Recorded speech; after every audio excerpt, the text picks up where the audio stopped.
Amaravati versus Vizag debate అనేది simple comparison కాదు. ఇది civil engineering and urban planning పర్స్పెక్టివ్లో చాలా ఇంట్రెస్టింగ్ కేస్.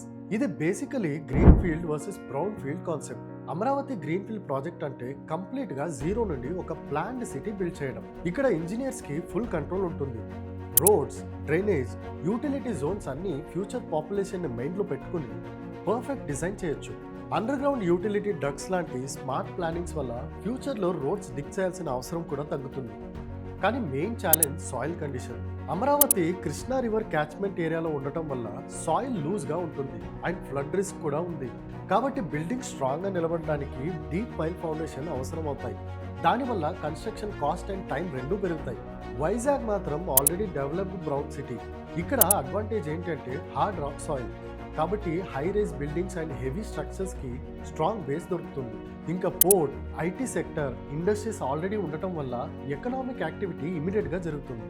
ఎక్స్పాన్షన్ కోసం ఇనిషియల్ కాస్ట్ కూడా తక్కువ ఉంటుంది compare to building from scratch. కానీ వైజాగ్ కి ఓన్ ఛాలెంజెస్ ఉన్నాయి. సిటీ హిల్స్ అండ్ సీ మధ్య ఉండటం వల్ల ల్యాండ్ అవైలబిలిటీ లిమిటెడ్. రోడ్స్ వైడన్ చేయడం, ఇన్ఫ్రాస్ట్రక్చర్ అప్గ్రేడ్ చేయడం కష్టం, ఎందుకంటే ఆల్రెడీ డెవలప్డ్ ఏరియాస్లో చేంజెస్ చేయాలి. ఫైనల్గా చూస్తే అమరావతి అండ్ వైజాగ్ రెండు డిఫరెంట్ రోల్ ప్లే చేస్తున్నాయి. Amaravati long term plan capital city develop చేయడం. ఫైనల్గా చూస్తే అమరావతి అండ్ వైజాగ్ రెండు డిఫరెంట్ రోల్స్ ప్లే చేస్తున్నాయి. అమరావతి లాంగ్ టర్మ్ క్యాపిటల్గా డెవలప్ అవుతుంది. వైజాగ్ మాత్రం ఇమీడియట్ ఎకనామిక్ ఇంజిన్గా స్టేట్ గ్రోత్ని ఫాస్ట్గా ముందుకు తీసుకెళ్తుంది.